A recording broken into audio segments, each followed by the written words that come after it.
Hello everyone, welcome back to my channel. आज हमारा topic है डिस्चार्ज ऑफ कॉन्ट्रैक्ट। कॉन्ट्रैक्ट का डिस्चार्ज क्या होता है, यानी कि जब भी हमारे राइट और ऑब्लिगेशन एंड हो जाते हैं, कॉन्ट्रैक्ट के अंदर जो भी हमें राइट और ऑब्लिगेशन मिलते हैं उनका समापन हो जाता है, उसको ही हम डिस्चार्ज ऑफ कॉन्ट्रैक्ट कहते हैं।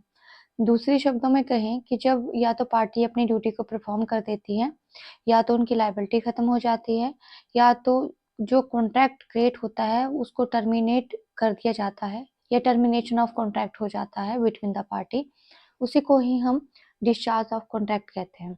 तो डिस्चार्ज ऑफ कॉन्ट्रैक्ट को सिंपली दो शब्दों में समझना है कि जब भी कॉन्ट्रैक्ट की परफॉर्मेंस पूरी हो जाती है उसी को ही हम डिस्चार्ज ऑफ कॉन्ट्रैक्ट कहेंगे। या तो टर्मिनेट हो जाएगा या तो परफॉर्मेंस पूरी हो जाएगी। डिस्चार्ज ऑफ कॉन्ट्रैक्ट के डिफरेंट मोड हैं जिनके माध्यम से कॉन्ट्रैक्ट डिस्चार्ज होता है। वन बाय वन हम इनको आगे डिस्कस करेंगे। फर्स्ट आता है बाय परफॉर्मेंस। परफॉर्मेंस के आधार पे आपका कॉन्ट्रैक्ट डिस्चार्ज हो जाएगा। म्यूचुअल एग्रीमेंट के आधार पे, इम्पॉसिबिलिटी ऑफ परफॉर्मेंस के आधार पे, operation of law, lapse of time and breach of contract के आधार पे आपका कॉन्ट्रैक्ट डिस्चार्ज हो जाएगा। परफॉर्मेंस के आधार पे एक्चुअल और अटेम्प्टेड परफॉर्मेंस है जो प्रीवियस लेक्चर में हमने पढ़ी थी। म्यूचुअल एग्रीमेंट के आधार पे नोवेशन, रिसीशन, अल्टरेशन, रिमिशन और बेवियर के आधार पे आपका कॉन्ट्रैक्ट डिस्चार्ज हो सकता है। एंड ऑपरेशनल लॉ पे death, merger, insolvency and unauthorised alteration की वजह से, और ब्रीच ऑफ कॉन्ट्रैक्ट में एक्चुअल और एंटीसिपेटरी ब्रीच की वजह से कॉन्ट्रैक्ट डिस्चार्ज होता है। अब वन बाय वन इनको डिस्कस करते हैं। फर्स्ट आता है डिस्चार्ज बाय परफॉर्मेंस। अब परफॉर्मेंस क्या होता है, जब भी कोई व्यक्ति जो कॉन्ट्रैक्ट के टर्म और कंडीशन के आधार पे अपने आप को परफॉर्म करने की कोशिश करता है उसी को ही हम परफॉर्मेंस कहते हैं। इसमें दो तरह की परफॉर्मेंस आती है। एक आता है एक्चुअल परफॉर्मेंस, दूसरा आता है आपका अटेम्प्टेड परफॉर्मेंस। एक्चुअल परफॉर्मेंस क्या होती है, जब वास्तव में जो भी टर्म एंड कंडीशन कॉन्ट्रैक्ट में लिखी होती है और दोनों पार्टी ने परफॉर्म कर दी है उसी को ही हम एक्चुअल परफॉर्मेंस कहेंगे। A contract is said to be discharged by actual performance when party of contract perform their promises। जो भी कॉन्ट्रैक्ट के अंदर प्रोमिसेस दोनों पार्टी ने किए हैं वो दोनों ही परफॉर्म कर देती है, उसको एक्चुअल परफॉर्मेंस कहते हैं। एग्जांपल के तौर पे A contract to sell his car to B and B pay the amount to A. तो यहाँ पे दोनों ने ही अपने परफॉर्मेंस को अगर पूरा कर दिया है तो कॉन्ट्रैक्ट यहाँ पे एंड हो जाएगा और डिस्चार्ज हो जाएगा। सेकंड आता है अटेम्प्टेड परफॉर्मेंस, जिसको कि ऑफर ऑफ परफॉर्मेंस या फिर टेंडर भी हम कहते हैं। अटेम्प्टेड परफॉर्मेंस वो होती है जिसमें कि सामने वाली जो वन पार्टी है वो अपने ऑब्लिगेशन दायित्वों को तो पूरा करती है, लेकिन सामने वाली जो प्रोमाइसी पार्टी है वो उसको नहीं एक्सेप्ट करती है। तो यहाँ पे एक ने तो अपनी परफॉर्मेंस को दिया है लेकिन दूसरा उसको एक्सेप्ट ना करे, उसी को ही हम अटेम्प्टेड परफॉर्मेंस या टेंडर कहते हैं।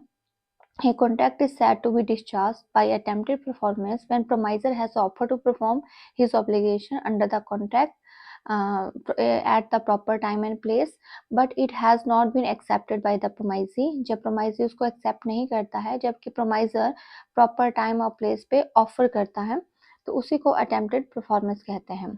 डिस्चार्ज थर्ड आता है, सेकंड आता है इसमें discharge by lapse of time. हम discharge by lapse of time क्या है कि जब भी कॉन्ट्रैक्ट टाइम पीरियड के आधार पे बना होता है और टाइम बहुत इंपॉर्टेंट रोल प्ले करता है किसी कॉन्ट्रैक्ट में, अगर वो टाइम खत्म हो जाता है और उस टाइम पीरियड के अंदर वो चीज़ नहीं होती है आपकी डिलीवर, तो वहाँ पे कॉन्ट्रैक्ट टर्मिनेट हो जाता है। एग्जाम्पल के तौर पे समझें, the period of limitation to file the money suit in 3 year, कि अगर आपको पैसा अपना लेना है तो 3 साल के अंदर आपको केस फाइल करना पड़ेगा, लेकिन क्रेडिटर ने 3 साल के अंदर केस फाइल नहीं किया तो यहाँ डेटर डिस्चार्ज हो जाएगा अपनी लाइबिलिटी से। ओके, तो ये है आपका discharge by lapse of time, यानी कि अगर आपका कोई कॉन्ट्रैक्ट टाइम पीरियड के आधार पे है कि 15 तारीख को आपने वस्तुओं को भेजना है और वो 15 तारीख तक वस्तुएं नहीं पहुंचती हैं तो ऑटोमेटिकली आपका कॉन्ट्रैक्ट डिस्चार्ज हो जाएगा और टर्मिनेट हो जाएगा। थर्ड आता है discharge bye operation of law. जब कानून की वजह से आपके साथ हुए कॉन्ट्रैक्ट डिस्चार्ज हो जाते हैं तो कानून की वजह से कौन से ऐसे क्राइटेरिया है या कौन से ऐसे कंपोनेंट है जिसके अंदर कॉन्ट्रैक्ट डिस्चार्ज हो जाता है। फर्स्ट आता है इंसॉल्वेंसी। इंसॉल्वेंसी क्या होती है, जब व्यक्ति अपने दायित्व को पूरा नहीं कर पाता है तो वो इंसॉल्वेंट हो जाता है। तो इंसॉल्वेंसी, अगर पार्टी इंसॉल्वेंट हो जाती है तो उसके साथ किए गए सारे कॉन्ट्रैक्ट डिस्चार्ज हो जाएंगे।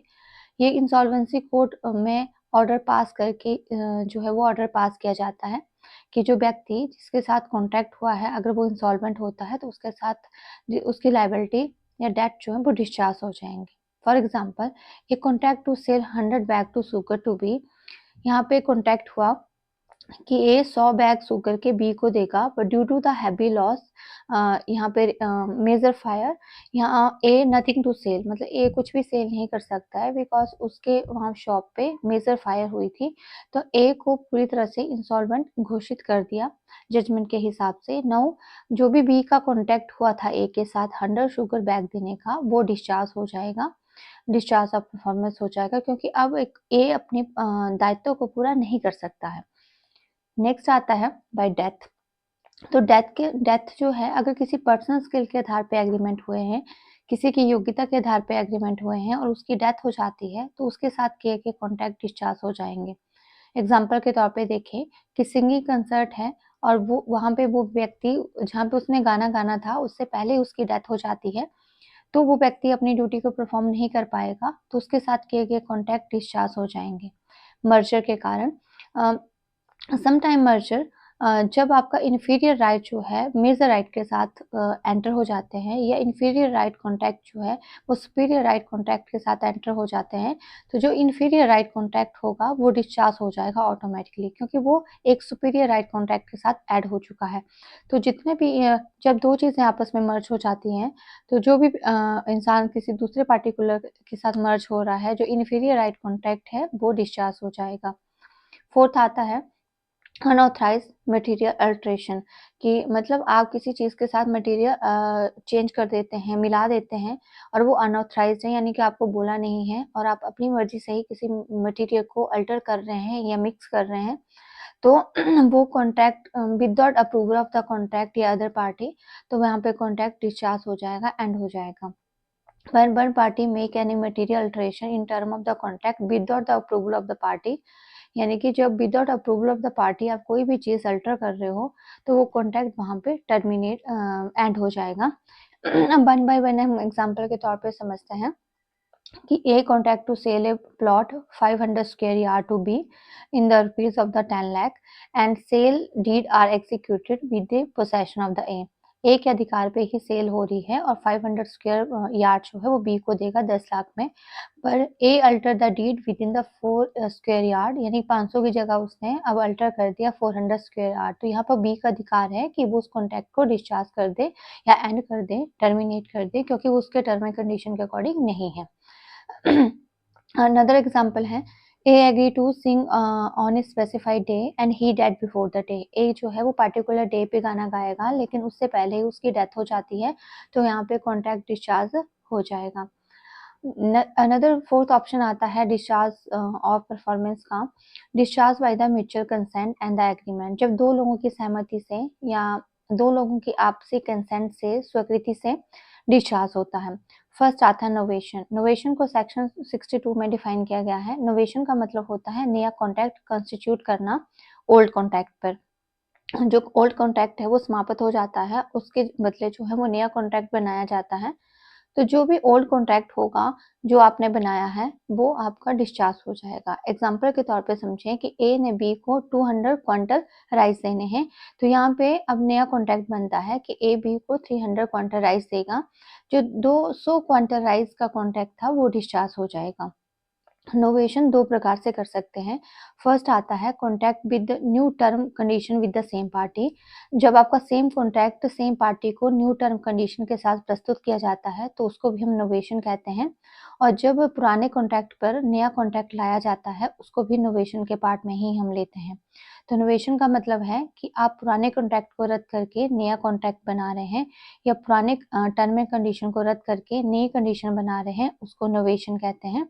और नोवेशन के आधार पे आपके जितने भी कॉन्ट्रैक्ट होंगे पुराने वो रद्द हो जाएंगे, डिस्चार्ज हो जाएंगे। नेक्स्ट आता है रिसेशन।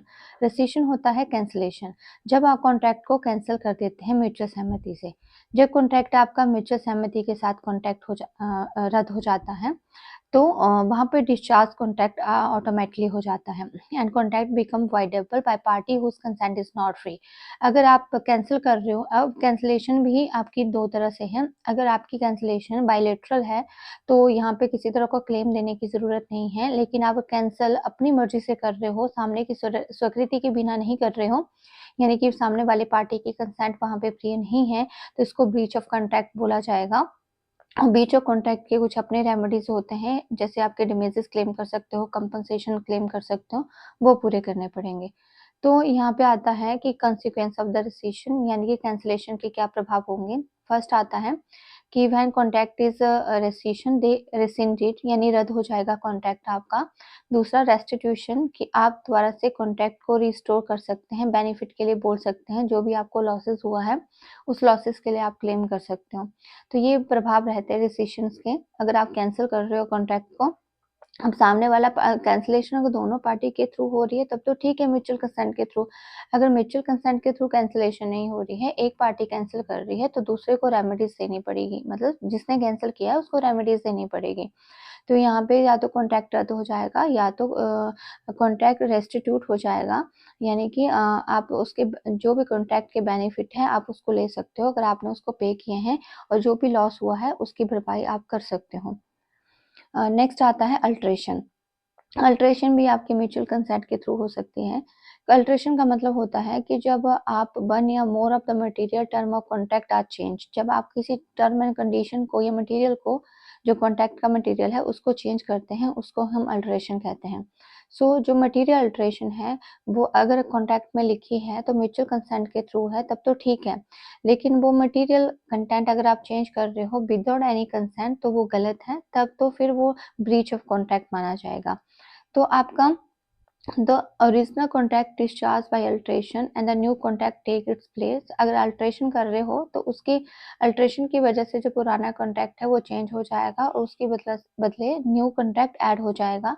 माना फॉर एग्जांपल आप प्राइस में अल्ट्रेशन कर रहे हो, क्वांटिटी में अल्ट्रेशन कर रहे हो, अगर प्राइस 100 चार्ज कर रहे थे अब उसके 200 चार्ज कर रहे हो तो ऑटोमेटिकली आपका अल्ट्रेशन मतलब न्यू कॉन्ट्रैक्ट क्रिएट होगा।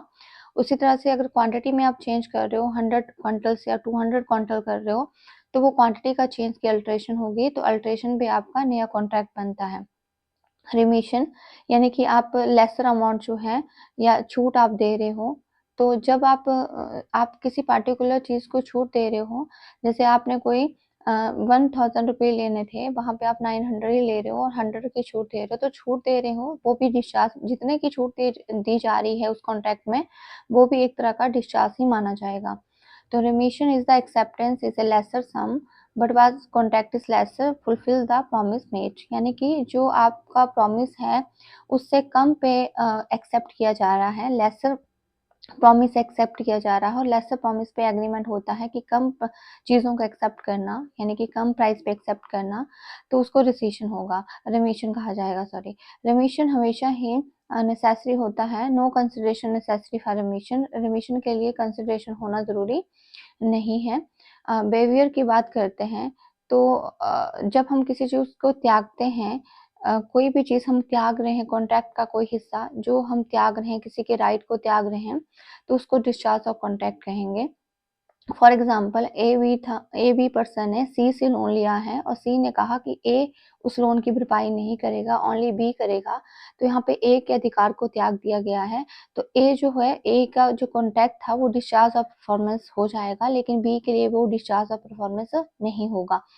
तो ये था आपका डिस्चार्ज ऑफ परफॉर्मेंस का कंटेंट।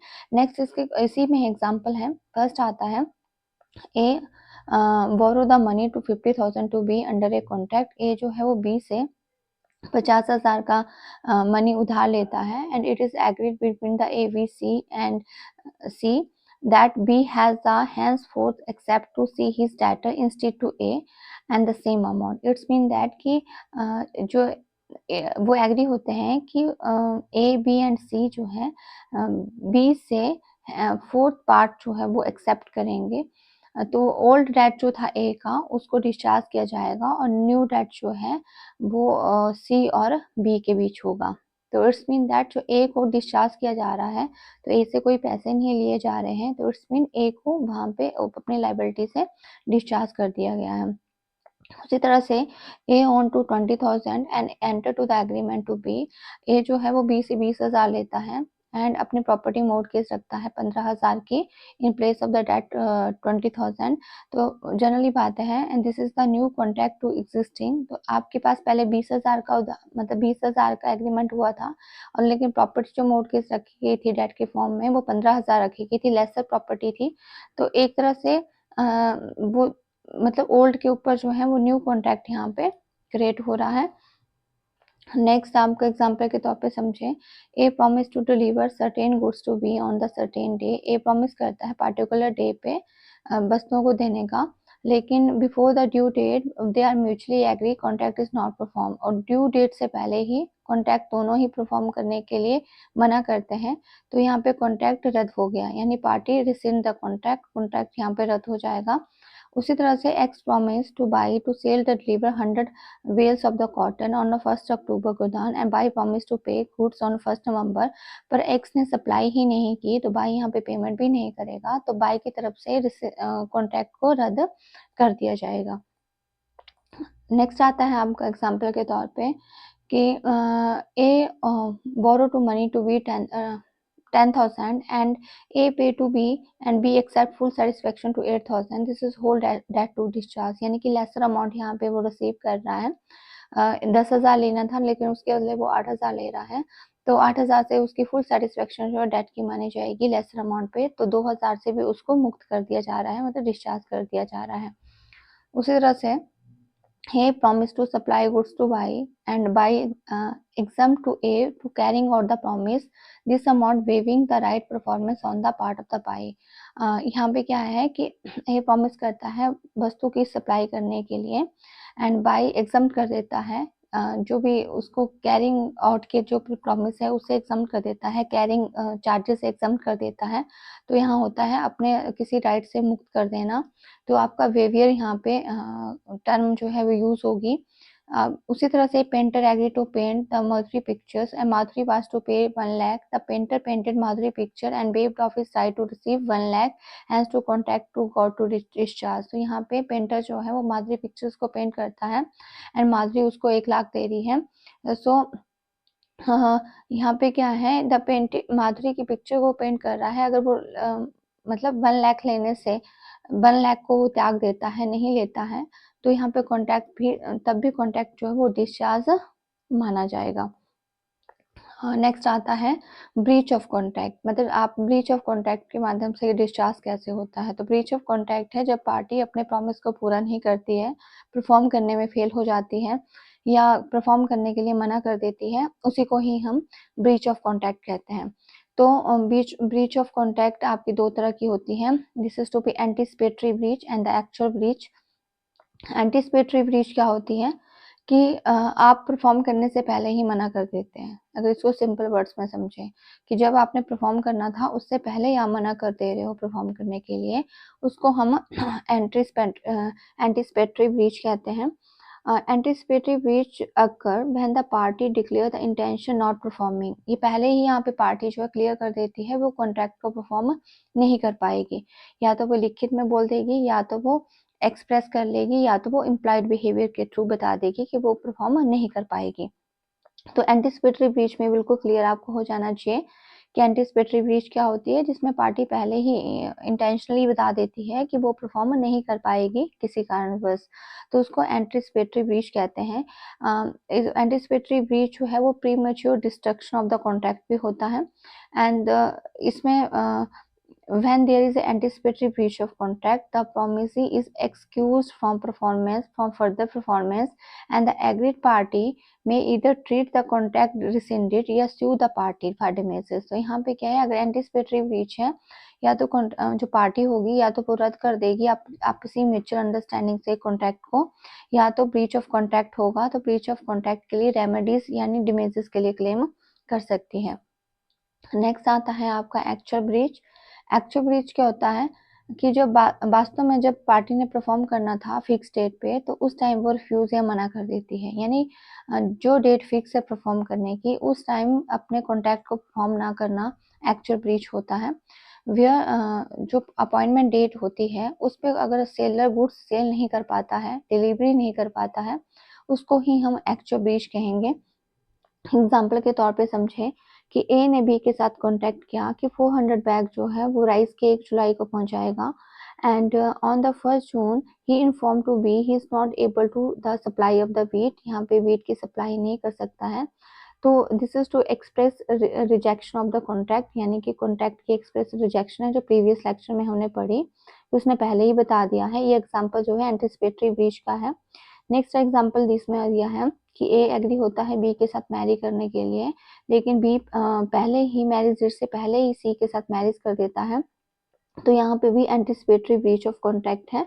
अनदर एक्चुअल ब्रीच का एग्जांपल लेते हैं कि एस ने सप्लाई करनी थी 1500 यूनिट अमूजा स्मिथ की क्यू को इन 10th सितंबर 2018 को, लेकिन 10th सितंबर 2018 को एस ने डिलीवरी नहीं की, तो it's mean that it is called to be actual breach. इसको हम एक्चुअल ब्रीच बोलेंगे कि जो टाइम पीरियड लिखा था उस टाइम पीरियड पर वो पेमेंट यानी डिलीवरी ऑफ गुड्स उसने नहीं की। नेक्स्ट आता है आपका discharge by impossibility of the performance. Impossibility of performance क्या होती है? ऐसी परफॉर्मेंस जिसको करना इम्पॉसिबल है, आप नहीं कर सकते हो, तो उसको ही हम इम्पॉसिबिलिटी ऑफ परफॉर्मेंस कहते हैं, और इसको सेक्शन नंबर 56 में डिफाइन है। और जो चीज़ इम्पॉसिबल है उसको परफॉर्म करना, यानी कि आप शादी करना चाहते थे किसी से लेकिन उसकी डेथ हो चुकी है, तो वो पॉसिबल नहीं है, तो वो कॉन्ट्रैक्ट बाय नेचर के बन जाते हैं। अगर दोनों पार्टी यानी बायलैटरल मिस्टेक है, तो बायलैटरल मिस्टेक में भी एग्रीमेंट आपके वॉइड बन जाएंगे और वो इम्पॉसिबल है उस कॉन्ट्रैक्ट को परफॉर्म करना। और इसके अलावा अगर कुछ ऐसे वॉइड कॉन्ट्रैक्ट होते हैं जिसमें क्वांटम मेरिट के हिसाब से चीज़ें नहीं होती हैं, या फिर रेस्टिट्यूशन के हिसाब से चीज़ें नहीं होती हैं, जो कंपनसेशन जो उसको बेनिफिट मिलना चाहिए, या उसको क्लेम मिलना चाहिए, या उसको जो रिटर्न में बेनिफिट मिलना चाहिए वो प्रॉपर नहीं होता है, तो वो इम्पॉसिबिलिटी ऑफ परफॉर्मेंस जो है वो मानी जाती है। इम्पॉसिबिलिटी परफॉर्मेंस दो तरह की होती है, एक इनिशियल इम्पॉसिबिलिटी और दूसरा सुपरवेनिंग इम्पॉसिबिलिटी। इनिशियल इम्पॉसिबिलिटी क्या होती है कि initial impossibility exist at the time of making the contract, यानी कि जब आप कॉन्ट्रैक्ट बना रहे हो तब आप उस टाइम भी इनिशियल इम्पॉसिबिलिटी आप मतलब एग्जिस्ट करती है। When both the party have knowledge to initial impossibility, जब दोनों ही पार्टी को पता है कि ये चीज़ परफॉर्म नहीं हो सकती है फ्यूचर में, तो ऐसे कॉन्ट्रैक्ट वॉइड होते हैं, वॉइड ऑफ इनिशियल जिनको कहा जाता है कि प्रारंभिक से ही वॉइड होते हैं। अब यहाँ पे दो कंडीशन है कि जब इनिशियल इम्पॉसिबिलिटी पार्टी को पता है और दूसरा इनिशियल इम्पॉसिबिलिटी पार्टी को पता नहीं है, यानी कि जब बाय मिस्टेक जो है वो आप एग्रीमेंट कर देते हो, जब बाय मिस्टेक जब दोनों ही पार्टी को पता नहीं है कि आपकी जो आपने कॉन्ट्रैक्ट किया है वो इम्पॉसिबल है परफॉर्म करना और उसकी पॉसिबिलिटी नहीं है परफॉर्म करना, तो इस केसेस में आपके क्या होता है कि कॉन्ट्रैक्ट आपका वॉइड होगा। मतलब जहाँ पे आपके बायलैटरल मिस्टेक होती है तो कॉन्ट्रैक्ट आपके वॉइड होंगे, और जहाँ पे ही नोन ओनली द प्रोमाइजर, जब प्रोमाइजर को ही पता है यानी यूनिलेटरल मिस्टेक है, तो उस केसेस पे कॉन्ट्रैक्ट आपके वॉइड नहीं होंगे, बल्कि क्लेम और कंपनसेशन डिमेजेस के लिए आप क्लेम कर सकते हो। जब सिर्फ प्रोमाइजर को पता है कि इनिशियल इम्पॉसिबिलिटी है, लेकिन प्रोमाइजर को पता नहीं है कि ये चीज़ परफॉर्म नहीं हो पाएगी, यानी कि एक पार्टी को पता है कि ये चीज़ परफॉर्म नहीं हो पाएगी, लेकिन दूसरी पार्टी को पता नहीं है, फिर भी कॉन्ट्रैक्ट हो रहा है, और जिस पार्टी को पता नहीं है मतलब प्रोमाइजर को पता नहीं है, तो वो कंपनसेशन और डिमेजेस के लिए क्लेम कर सकता है। नेक्स्ट है सुपरवेनिंग इम्पॉसिबिलिटी। सुपरवेनिंग इम्पॉसिबिलिटी क्या होती है? एक contract which is initially valid, जो पहले से वैलिड होता है लेकिन बाद में वो वॉइड बन जाता है। यानी कुछ ऐसी सर्कमस्टांसेस, जैसे मैंने कहा कि ए और बी शादी का कॉन्ट्रैक्ट हुआ लेकिन बी की डेथ शादी से पहले हो जाती है, तो वो वॉइड बन जाएगा, इम्पॉसिबल बन जाएगा, अनलॉफुल बन जाएगा, क्योंकि किसी ऐसे इंसान के साथ शादी नहीं हो सकती जिसकी डेथ हो चुकी है। So this is called to be supervening impossibility. तो इस सुपरवेनिंग इम्पॉसिबिलिटी में क्या होता है कि पहले तो कॉन्ट्रैक्ट आपका वैलिड होता है, लेकिन बाद में कुछ सर्कमस्टांसेस के कारण, परिस्थितियों के कारण वो वॉइड बनता है। एग्जाम्पल के तौर पे देखें कि A contact married to B in already married to C. A contact B के साथ करता है कि उसके साथ मैरिज करेगा, लेकिन उसकी ऑलरेडी सी के साथ मैरिज हुई है, तो वो कानून की नज़र में इम्पॉसिबल है परफॉर्म करना, क्योंकि एक इंसान दो बार शादी जो हिंदू लॉ के अकॉर्डिंग नहीं कर सकता है। उसी तरह से A agreed to sell his car to B. Unknown both the party, car are destroyed by the fire at the time to enter to agreement. This is contract to void. It is called to be bilateral mistake. जब दोनों party ने agreement किया A B के साथ कि वो अपनी car देगा, लेकिन दोनों ही पार्टी को पता नहीं था कि कार जो है वो आग के कारण पूरी तरह से डिस्ट्रॉय हो चुकी है, तो ये एग्रीमेंट आपका void नेचर का होगा। इस एग्जाम्पल के तौर पे और देखें कि एक्स एग्री हो जाता है विद द बी कि वो ट्रेजरर मैजिक के थ्रू ट्रेजरर को ढूंढेगा और उसको 500 रुपये देने के लिए राजी करेगा एक्स के लिए। तो ये इम्पॉसिबल है परफॉर्म करना कि किसी ट्रेजरर को ढूंढ के मैजिकली कोई किसी को ढूंढ सकता है। तो ऐसी जो एग्रीमेंट है वो इनिशियल इम्पॉसिबिलिटी, मतलब सबको पता है कि ये चीज़ पॉसिबल नहीं है, ये चीज़ नहीं हो सकती है परफॉर्म, तो वो इनिशियल इम्पॉसिबिलिटी होती है। नेक्स्ट आता है doctrine of the supervening impossibility या डॉक्ट्राइन ऑफ द फ्रस्ट्रेशन। तो सुपरवेनिंग इम्पॉसिबिलिटी का मतलब क्या होता है? Impossibility which does not exist at the time of entering into contract, यानी कि जब आप कॉन्ट्रैक्ट करते हो तब वो चीज़ें पॉसिबल होती हैं, लेकिन कॉन्ट्रैक्ट करने के बाद वो चीज़ें इम्पॉसिबल बन जाती है, उसको ही डॉक्ट्राइन ऑफ द फ्रस्ट्रेशन कहते हैं। And the contract but which arise subsequently after the formation of contract, जब आपकी इम्पॉसिबिलिटी कॉन्ट्रैक्ट के बाद बनती है, मतलब कॉन्ट्रैक्ट से पहले चीज़ें पॉसिबल थी, लेकिन कॉन्ट्रैक्ट होने के बाद वो क्या बन गई है? इम्पॉसिबल बन गई है, तो उसको ही हम डॉक्ट्राइन ऑफ द फ्रस्ट्रेशन या सुपरवेनिंग इम्पॉसिबिलिटी कहते हैं। A contact to do an act with after the contact is made become to impossible, यानी कि जब कॉन्टैक्ट करते हैं तब वो कॉन्टैक्ट करने के लायक होता है, लेकिन कॉन्टैक्ट करने के बाद वो लायक नहीं होता है, इम्पॉसिबल बन जाता है due to the some event, due to the some reason, may be या तो वहाँ लॉ चेंज हो जाएगा या तो परिस्थितियाँ चेंज हो जाएगी, तो बाद में वो वाइड बन जाएगा, इम्पॉसिबल बन जाएगा। तो देखिए अगर आपको इस सेक्शन 56 को अप्लाई करना है तो फॉलोइंग कंडीशन फुलफिल होनी चाहिए। फर्स्ट ये है कि आपका एक्ट इम्पॉसिबल होना चाहिए परफॉर्म करना, ठीक है? और जो इम्पॉसिबिलिटी है वो आपके कंट्रोल में नहीं होनी चाहिए, मतलब जो इम्पॉसिबल आपने बनाया है किस कारणवश कॉन्ट्रैक्ट आपका इम्पॉसिबल बना है वो आपके कंट्रोल के सर्कमस्टांसेस के अंदर नहीं आना चाहिए, एंड मतलब सेल्फ इंड्यूस्ड इम्पॉसिबिलिटी नहीं होनी चाहिए, वो ही डॉक्ट्राइन ऑफ फ्रस्ट्रेशन या फिर डॉक्ट्राइन ऑफ सुपरवेनिंग इम्पॉसिबिलिटी का पार्ट होगा।